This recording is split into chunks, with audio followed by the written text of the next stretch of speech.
उसका amount bank से हमें फाइनेंस हो जाएगा। जी। अब होम लोन का इंटरेस्ट रेट तो आपको पता ही है 8.5 से 9 के अप्रॉक्स रहता है। तो अगर उस हिसाब से देखें तो इसका इंटरेस्ट रेट बहुत कम हो गया। जी। सेकंड पार्ट, अगर किसी अगर बना हुआ है, उन्हें फाइनेंस करवाना है, तो एसबीआई जल्द ही स्कीम लेके आने वाली है। उसके अलावा बहुत सारे बैंक्स हैं, बहुत सारी एनबीएफसीज हैं जो ऑलरेडी इस पे लोन कर रही है। जी। 3 to 4 डेज या जी। मैक्सिमम 7 डेज के अंदर लोन उनका हो जाता है प्रोसेस, तो उसमें प्रॉब्लम नहीं आती। ये पार्ट हो गया हमारा रेजिडेंस का। जी। इंडस्ट्रीज में बहुत अच्छा काम किया है, सेम कॉन्सेप्ट है, कोई नई इंडस्ट्री सेटअप होती है तो उनकी जो डीपीआर बनती है, लाइक डिटेल प्रोजेक्ट रिपोर्ट, उसमें सोलर इंक्लूड कर लेते हैं तो उनका पूरा प्रोजेक्ट फंडिंग हो जाता है। जी। कुसुम कंपोनेंट बेसिकली एक सेंट्रल गवर्नमेंट की स्कीम है जो फार्मर्स को या फार्मर्स की लैंड जो बैरन लैंड है, जहाँ पे वो खेती नहीं कर सकता, उसके काम की नहीं है, उसके थ्रू वो चाहते हैं कि फार्मर्स की भी एक इनकम हो। सोलर पैनल्स लगाने के लिए लोग जागरूक तो हो रहे हैं, लेकिन जब बात आती है बजट की, फाइनेंस की, तो बढ़ते हुए कदम उनके रुक जाते हैं। तो इनसे जुड़ी हुई सारी प्रॉब्लम्स, जितनी भी समस्याएं हैं, जितने भी सवाल हैं, उनसे जुड़े हुए आंसर्स लेने के लिए आज हमारे साथ मौजूद है स्टूडियो में कोरोना सोलटेक के founder mister Ramakant Jahangir sir. Sir, आपका बहुत बहुत स्वागत है। Thank you ma'am, thank you. Sir, मैं जानना चाहूंगी कि जिस तरह से गवर्नमेंट सपोर्ट कर रही है सोलर इंडस्ट्रीज को, नई नई योजनाएं भी ला रही है और धीरे धीरे मैं देख रही हूं कि जागरूकता भी बढ़ रही है लोगों के अंदर, लेकिन जब बात आती है फाइनेंस की, इससे जुड़े हुए जितने भी बजट अगर एकदम से आप सुनेंगे किसी भी पैनल का, तो लोग घबरा जाते हैं, सोचते हैं कि कैसे इसकी व्यवस्था होगी, ये तो बहुत बड़ा अमाउंट है। तो क्या होम सेटअप और बिजनेस सेटअप के साथ साथ ये कुसुम कंपोनेंट क्या है, ये भी बताइए, और किस तरह से क्या इन दोनों सेटअप के लिए अलग अलग लोन्स भी अवेलेबल है? फाइनेंसिंग की बात करें तो नो डाउट सोलर थोड़ा सा इनिशियल अमाउंट, उसका जो इन्वेस्टमेंट है थोड़ा कॉस्टली है, बट आज की डेट में इसके फाइनेंसिंग के ऑप्शन बहुत सारे हैं। जी। हम इनको अगर सेक्टर वाइज डिवाइड कर दें तो residential, commercial, industrial and Kusum components, इन सारे सेक्टर्स के लिए हमारे पास स्कीम्स है। अगर हम रेजिडेंशियल की बात करें तो जो भी रेजिडेंस ओनर है, जिन्होंने भी होम लोन लिया है, उसी में सोलर ऐड हो जाता है और सोलर ऐड होने के साथ ही उसका अमाउंट बैंक से हमें फाइनेंस हो जाएगा। जी। अब होम लोन का इंटरेस्ट रेट तो आपको पता ही है 8.5 से 9 के अप्रॉक्स रहता है। तो अगर उस हिसाब से देखें तो इसका इंटरेस्ट रेट बहुत कम हो गया। जी।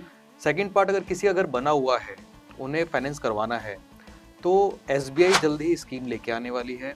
उसके अलावा बहुत सारे बैंक्स हैं, बहुत सारी एनबीएफसीज हैं जो ऑलरेडी इस पे लोन कर रही है। जी। और विदाउट एनी डॉक्यूमेंटेशन की हम बात करें तो कोई कोलेट्रल नहीं है उसके अंदर, क्योंकि एक 3-4 लाख या 5 लाख रुपए के प्रोजेक्ट के लिए कोई भी अपने घर के पेपर गिरवी नहीं देगा। जी। तो 100% वहाँ पे विदाउट कोलेट्रल भी फाइनेंसिंग ऑप्शंस है और जल्द ही 8-9% पे बहुत सारे बैंक्स भी देना स्टार्ट कर देंगे। तो इसके लिए अप्लाई करने का कोई प्रोसेस वगैरह रहता है? बिल्कुल, अप्लाई करने का प्रोसेस है। हमारे साथ बहुत सारे एनबीएफसीज और बैंक्स टच में है। जी। हम उनके जो भी स्टाफ हैं उनके साथ हम क्लाइंट को इंटरेक्ट करवा देते हैं। जी। जो कि डॉक्यूमेंटेशन उनका होगा वो उनसे डायरेक्ट ले लेते हैं और जो भी प्रोसेस होगा वो विद इन 3 to 4 डेज या मैक्सिमम 7 डेज के अंदर लोन उनका हो जाता है प्रोसेस, तो उसमें प्रॉब्लम नहीं आती। ये पार्ट हो गया हमारा रेजिडेंस का। जी। इंडस्ट्रियल या कॉमर्शियल की बात करें, जिनका भी amount more than 10 lakh, 15 lakh, 20 lakh है, वहाँ पे तो बहुत अच्छी स्कीम्स है। लाइक सिडबी की बहुत अच्छी स्कीम्स है जिनमें रेट ऑफ इंटरेस्ट भी बहुत कम है। और उसके अलावा प्राइवेट, गवर्नमेंट जितने भी बैंक्स है, लाइक बीओबी हो गए, आपके एयू बैंक हो गए, पीएनबी हो गए, हर कोई बैंक इन चीज़ों को फंडिंग कर रहा है। इंडस्ट्रीज में बहुत अच्छा काम किया है, सेम कॉन्सेप्ट है, कोई नई इंडस्ट्री सेटअप होती है तो उनकी जो डीपीआर बनती है, लाइक डिटेल प्रोजेक्ट रिपोर्ट, उसमें सोलर इंक्लूड कर लेते हैं तो उनका पूरा प्रोजेक्ट फंडिंग हो जाता है। जी।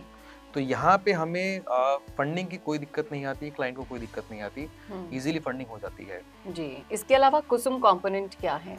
कुसुम कंपोनेंट बेसिकली एक सेंट्रल गवर्नमेंट की स्कीम है जो फार्मर्स को या फार्मर्स की लैंड जो बैरन लैंड है, जहाँ पे वो खेती नहीं कर सकता, उसके काम की नहीं है, उसके थ्रू वो चाहते हैं कि फार्मर्स की भी एक इनकम हो, या जिन्होंने भी प्लांट इंस्टॉल किया है वो एक 25 ईयर्स तक एक इनकम जनरेट कर पाएँ। जी। तो उसके अंदर उन्होंने स्कीम स्टार्ट की, कोई भी अपनी बैरन लैंड पे या लैंड रेंट पे लेके 2 मेगावाट, 3 मेगावाट, 1 मेगावाट, डिपेंड करता है एरिया वाइज, वहाँ पे वो प्रोजेक्ट इंस्टॉल कर सकते हैं और गवर्नमेंट उनसे पीपीए करेगी यानी पावर परचेज एग्रीमेंट, वो एनर्जी जो भी जनरेट करेंगे गवर्नमेंट उनसे परचेज करेगी और उसके अगेंस्ट उनका पेमेंट करेंगे। जी तो जी सर, तो ये काफी बढ़िया प्रोसेस आपने बताया। तो मुझे ये समझ में आया कि जिस तरह से हम जिस कंपनी से सोलर लगवाते हैं तो वो ही ये सारी चीजें मैनेज करवाकर अपने कस्टमर्स को, क्लाइंट्स को प्रोवाइड करवाएंगे। बिल्कुल बिल्कुल। लेकिन एक बात और मैं जानना चाहूंगी, जिस तरह से मार्केट में बहुत सारी कंपनियां अवेलेबल हैं, तो जितनी कंपनियां हैं, जितने वादे हैं, उन सबको मद्देनजर रखते हुए कोई फ्रॉड ना हो जाए, तो इसके लिए क्या प्रिकॉशंस लेने चाहिए लोग जो सोलर लगवाना चाहते हैं? मैम देखिए, आज की डेट में फ्रॉड हर फील्ड में है। हम जितना एक्टिव ध्यान रखेंगे चीज़ों पे, हम फ्रॉड से बचे रहेंगे। कोई भी कंपनी अगर आपसे अपफ्रंट किसी भी चीज़ का कोई चार्ज करती है, लेट्स सपोज आज इंटरव्यूअर के लिए बहुत सारी कंपनी है हायरिंग के लिए, रिक्रूटमेंट के लिए, बट कोई कंपनी कहती है कि हम आपको 10,000 रुपीज़ चार्ज करेंगे, इसका मतलब वो फ्रॉड है। तो सेम केसेस यहाँ भी है। अगर कोई बैंक, कोई एनबीएफसीज या कोई पर्सन ये कहता है कि आपको 10,000 रुपये अपफ्रंट देना होगा, उसके बाद हम आपकी फाइल लगाएंगे, इस टाइप के अगर कोई है तो फ्रॉड है। उसके अलावा जो भी कंसर्न पर्सन आपके पास आते हैं, आप उनके प्रॉपर डॉक्यूमेंट चेक कीजिए। जो भी आपके ईपीसी पार्टनर है, सोलर ईपीसी पार्टनर, उनसे वेरीफाई करवा लीजिए क्या ये बंदे या एम्प्लॉय जो भी हैं वो कंसर्न बैंक से या एनबीएफसी से आए हैं। प्लस उनके जो पॉलिसीज़ हैं, लाइक उनका रेट ऑफ इंटरेस्ट, आप उनके फोरक्लोजर चार्जेस, आप उनके फाइल चार्ज, उन सब पे भी डिस्कस कर सकते हैं। अगर वो आपको कहीं भी लगता है कि ये हमारे साथ फिट नहीं हो रहा है, तो आप उसको छोड़ के किसी दूसरे के साथ भी टाई अप कर सकते हैं, जहाँ भी आपको ठीक लगे, क्योंकि बहुत सारे ऑप्शंस अवेलेबल हैं हमारे पास। जी बिल्कुल। इसके साथ साथ मैं ये भी जानना चाहूँगी, जैसे हम लोन की बात कर रहे हैं, लीजिंग की बात कर रहे हैं, बीपीएस की बात कर रहे हैं, तो ये बेसिकली होते क्या है? मैं चाहूँगी कि आप शॉर्ट में हमारे दर्शकों को ये समझा दीजिए। मैम बेसिकली लोन तो सिर्फ ये है कि आपको कोई प्रोजेक्ट इंस्टॉल करने के लिए कुछ फंडिंग रिक्वायर्ड है, लाइक 5 ईयर 10 ईयर के टेन्योर पे। शॉर्ट टेन्योर आप उसको 3 ईयर भी कर सकते हैं, आपके सहूलियत पे डिपेंड करता है। ये आपका एक चीज़ हो गया। पीपीएज, अगर आप कोई प्रोजेक्ट इंस्टॉल करके वो एनर्जी सेल कर रहे हैं गवर्नमेंट को या किसी थर्ड पार्टी को, तो वो आपके पीपीए हो गए, पावर परचेज एग्रीमेंट जी। और इसके अलावा कुसुम के अंदर ही पीपीए होते हैं। और इसके अलावा अगर आप किसी इंडस्ट्री के लिए प्रोजेक्ट इंस्टॉल करते हैं तो वहाँ भी पीपीएज होते हैं। तो सर कोई लोन की लिमिट्स वगैरह भी डिसाइड है या फिर कितना भी हम लोन ले सकते हैं? हम लोन की लिमिट अगर बात करें तो आज की डेट में अप टू 8 CR 8 करोड़ रुपए तक का आप लोन ले सकते हैं जी। तो लिमिट जो है वो बहुत हायर है और उसमें किसी को कोई प्रॉब्लम नहीं आती, इजीली फंडिंग हो जाती है जी। होम सेटअप्स के लिए तो खैर इतने बड़े लोन की जरूरत नहीं होती, लेकिन इंडस्ट्री और बिजनेस सेटअप के लिए काफ़ी अच्छी लिमिट्स यहाँ पर आप बता रहे हैं कि 8 करोड़ तक हम लोन ले सकते हैं। तो जितने भी आपने क्वेरीज थी उनका बहुत ही बढ़िया तरीके से समाधान कर दिया सर। मैं चाहूँगी हमारे दर्शक जो देख रहे हैं वीडियो, अगर सोलर से जुड़ा हुआ कोई भी ऐसा मुद्दा आपके पास है या फिर कोई सवाल आपके पास है तो आप कॉमेंट कीजिएगा, हम उस पर आपके उस समस्या का समाधान लेकर आएंगे।